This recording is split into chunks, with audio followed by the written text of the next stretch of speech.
O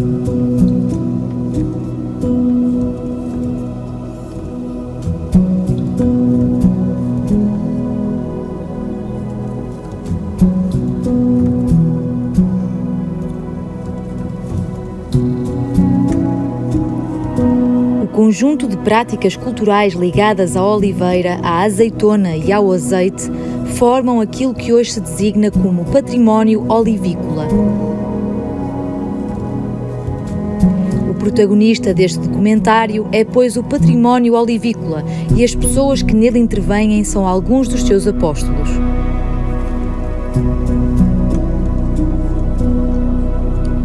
O património olivícola e a paisagem de olival são elementos constituintes da identidade e da memória coletiva dos povos do Mediterrâneo e dos portugueses.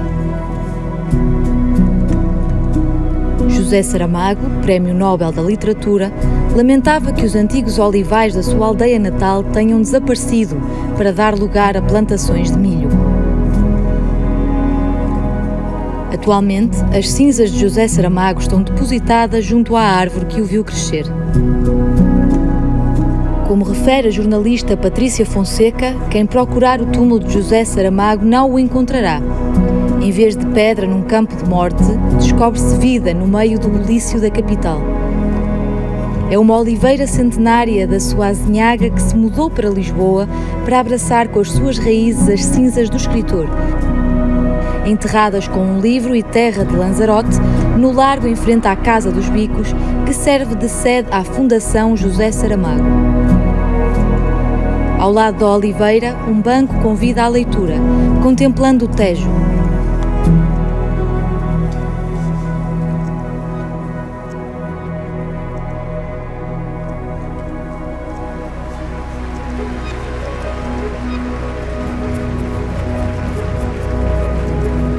No seu discurso de recepção do Prémio Nobel, Saramago recorda assim o seu avô Jerónimo, pastor e contador de histórias.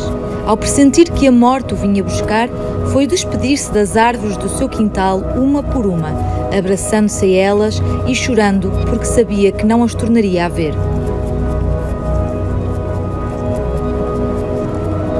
E lá na sua azinhaga natal, junto à casa dos seus avós, o centenário do nascimento do escritor foi celebrado com a plantação de 100 oliveiras e cada oliveira foi batizada com o nome de um das personagens das belíssimas histórias deste grande humanista.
A colheita da azeitona decorre entre o fim do outono e o início do inverno.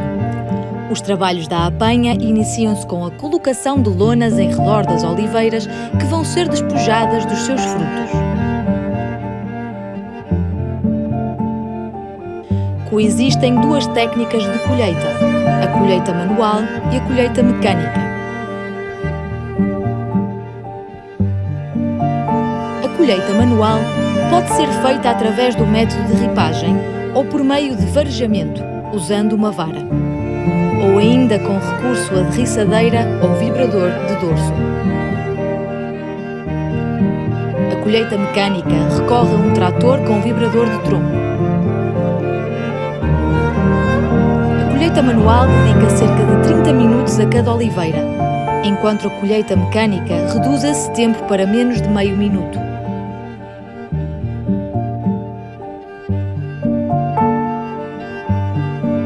No entanto, a cavalgadora motriz que opera em olivais super intensivos limpa uma oliveira em escassos segundos.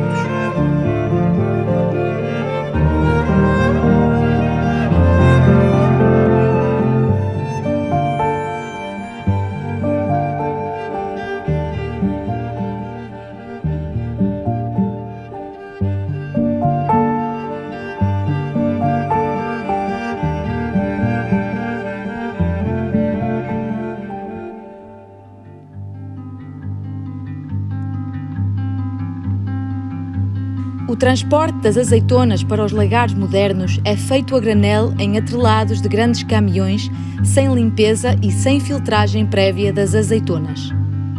A limpeza das azeitonas é feita de forma automática dentro do lagar. Ao invés, no caso dos lagares clássicos e tradicionais, o transporte das azeitonas é feito em caixas ou sacas, já depois da limpeza manual das azeitonas. O procedimento de recepção das azeitonas no lagar é muito importante para a qualidade do azeite. Nesta etapa, procede-se à classificação das azeitonas em função da variedade, da proveniência, do estado sanitário e do grau de maturação.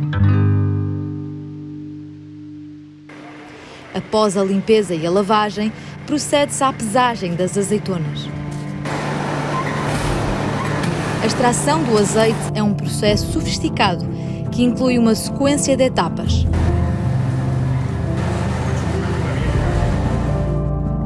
A primeira etapa é a moenda, que tradicionalmente era feita em moinhos de pedra e atualmente é feita em moinhos de martelos. A segunda etapa é a extração do azeite a partir da massa moída da azeitona. Nos lagares tradicionais, utilizavam-se prensas mecânicas, sendo a pasta da azeitona colocada dentro de capachos.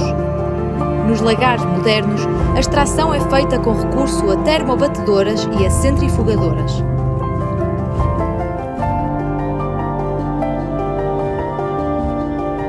Em seguida, o azeite é filtrado numa centrifugadora vertical com adição de água. A filtragem consiste na separação do azeite e da água. Por fim, após o armazenamento e controle de qualidade, o azeite é embalado.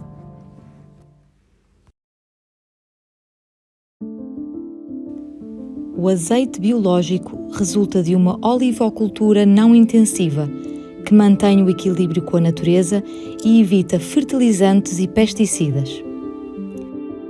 Só que tudo o que não tem escala é cada vez mais difícil de manter, em termos económicos. Que é para os grandes, é para os pequenos. Ora, quem produz 10 milhões de garrafas, obviamente dilui os custos de todo o trabalho, de todas as análises, de tudo o que se tem que fazer, certificações, e quem faz 10 mil garrafas, se cá sai €1, só €1 vai para essas coisas, não é? Além do resto. Portanto, é muito mais difícil, claro, produzir, transformar e comercializar em quem produz em pequena, média escala, do que quem tem grandes, quem faz monocultura, por exemplo. Nós começámos a agricultura biológica já há bastantes anos. Fomos testando antes de começarmos a comunicar realmente os nossos produtos de origem biológica. Em 2016 quisemos construir um novo lagar, muito pensado na sustentabilidade, embora agora a palavra sustentabilidade está muito em voga, todos os subprodutos são reaproveitados, portanto é um ciclo que nada se perde, tudo se transforma. O edifício também foi pensado para gastar o mínimo de energia e ser praticamente autossuficiente. Usamos o caroço para aquecimento das instalações, a zona de estocagem foi enterrada de forma a gastarmos menos energia para mantermos a temperatura adequada à conservação do azeite. Foi todo um trabalho, não é?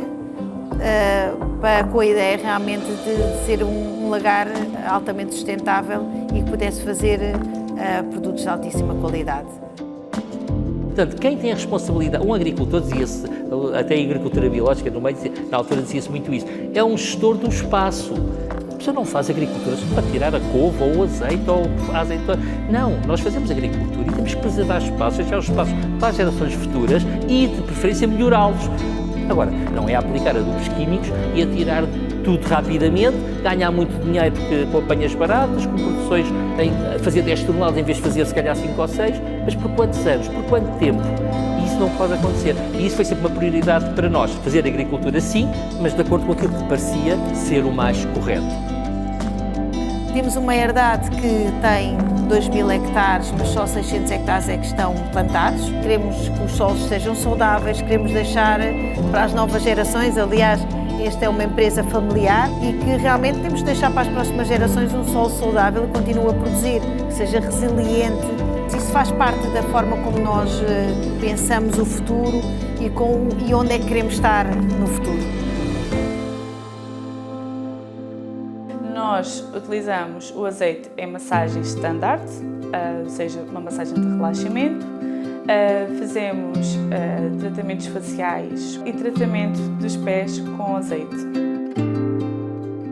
O azeite, primeiro porque é também a cara do hotel e depois porque é muito hidratante. Nós não precisamos tomar banho depois, porque a pele absorve muito melhor o azeite do que o óleo. A pele fica sedosa, não fica gordurosa, fica sedosa e pode sair daqui e ir passear. O azeite não tem cheiro. Nós aromatizamos o azeite com essências naturais. Pode escolher lavanda ou alecrim, que nós também colhemos aqui no nosso hotel. Também são dois componentes que nós utilizamos muito nos nossos tratamentos.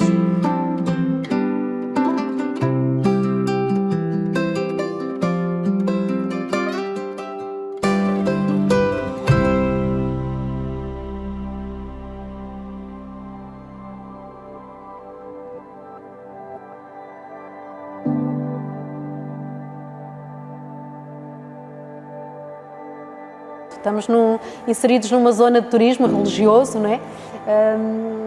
Lúcia escrevia sobre, nas suas memórias, referia, temos uma frase dessas à entrada e não era uma frase isolada, ela falou várias vezes nos olivais, uma vez que os pastorinhos de Fátima, a quem Nossa Senhora apareceu, eles eram pastores, não é? Portanto andavam na pastoriça e ela refere muitas vezes que subiam num terreno onde era o olival ou que quando não havia luar diziam que a candeia de Nossa Senhora não tinha azeite, portanto, porque o azeite é mesmo isso, não é? É milenar.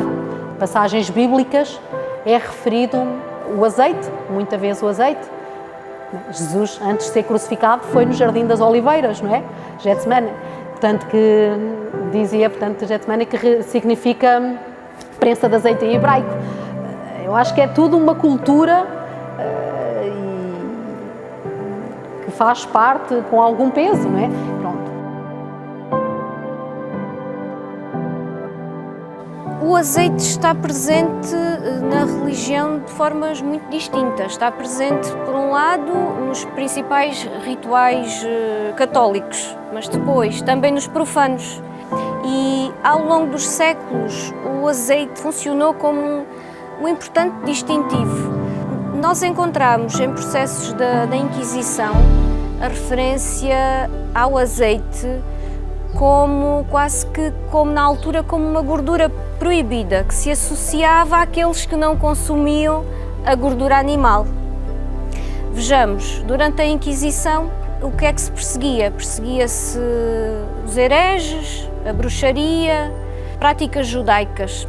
E muitas vezes praticava-se o criptojudaísmo em casa, portanto, de forma quase que escondida. Os conversos recentes, os chamados cristãos novos, mantinham muitas práticas judaicas em casa, que eram variadas, por exemplo, não trabalhar ao sábado, não consumir peixes de pele, sem escama, não consumir porco. E a Inquisição foi como um rastilho de pólvora. surgiram denúncias, iam surgindo denúncias, muitas vezes dentro da própria família, muitas vezes de vizinho para vizinho. E temos a referência em alguns processos da Inquisição, em que um dos elementos que levantava suspeição era o uso do azeite. Não usa banha e usa azeite, e para disfarçar o cheiro do azeite quente que usa na comida, deita-lhe cebola para disfarçar o cheiro. Portanto, isto faz notar que o facto de não se consumir carne de porco levantava suspeição, mas o facto de não se consumir a gordura do porco e sim o azeite também era um fator, nesta altura, perigoso. Há lagares que fazem a produção de azeite kosher não só para consumo das comunidades aqui existentes em Portugal, como inclusive para exportação para consumo de outras comunidades. Não são só os judeus que utilizam os produtos kosher, os muçulmanos também utilizam e não só. Portanto, a produção do azeite kosher, desde a colha da azeitona até ao produzir, até ao colocar do rótulo de uma garrafa, é sempre acompanhado por judeus, de maneira a que o azeite não seja falsificado, de maneira a que ele saia exatamente de um produto puro, porque kosher quer dizer puro.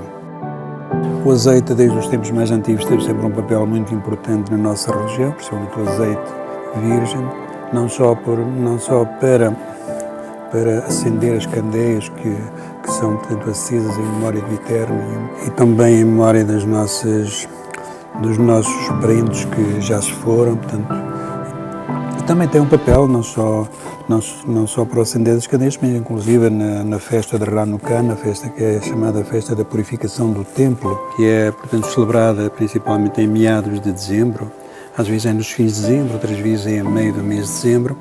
É chamada Festa das Luzes ou Festa de Hanukkah.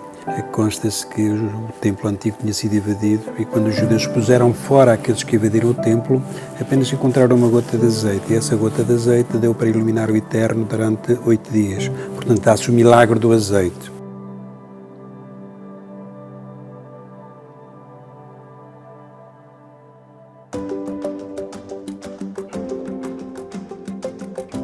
Deus quer, o homem sonha, a obra nasce. Assim dizia Fernando Pessoa. O Museu do Azeite da Bobadela é uma brilhante obra da família de António Dias que permitiu materializar um sonho de 30 anos dedicados à coleção de artefactos relacionados com a olivocultura e criar um Museu do Azeite, construído de raiz. Com a ajuda do arquiteto Vasco Teixeira, foi criado um museu em forma de ramo de oliveira, onde as salas têm forma de folhas e azeitonas gigantes e que permitem ao visitante uma experiência inovidável. Ao percorrer, nós temos a primeira sala, que é uma azeitona, onde está o lagar, na época dos romanos, o lagar de varas. Deixamos uma azeitona, passamos para dentro de uma folha, onde é o lagar hidráulico. Voltamos a deixar uma folha, voltamos a entrar dentro de uma azeitona, que é o lagar elétrico. Depois temos o corredor onde está cheio de interatividades para as crianças, na qual depois direcionam dentro de uma folha onde tem uma atividade, quando fazem a atividade de tinta de azeite. E a experiência, onde também é a mesma sala que também podemos fazer, onde realizamos também conferências com as empresas. E terminamos ao fundo do cal, na parte mais estreita, que é o fio de azeite. Depois, no fim da visita, no fim de mostrarmos a história, temos a degustação, que é dentro de uma azeitona com vista panorâmica para a Serra da Estrela. O núcleo museológico do azeite, na aldeia dos Cortiços, pertence à família de Sá Miranda Patrício e faz parte da Rota do Azeite de Trás-os-Montes. O edifício é um antigo lagar em xisto e granito que deixou de laborar em 1953 e foi recuperado em 2005. Isto era um lagar, era movido a bois, tinha muita mão de obra. De lagar deixou de funcionar em 1953, e de posterior a isso, até 90 e tal, 95, 96, serviu como, digamos, armazém de palha. na altura. Um dia olhamos para as paredes, que espaço é este, o que é que se vai fazer aqui? E a gente pensou em fazer aqui digamos, preservar as memórias e fizemos o restauro deste espaço. E hoje é um espaço didático, é lúdico, mesmo para escolas, é importantíssimo. É um espaço importantíssimo. Era um imóvel sem utilização nenhuma e neste momento temos aqui englobadas memórias daquilo que foi, digamos, a olivicultura na nossa zona e as perspectivas do futuro, não é?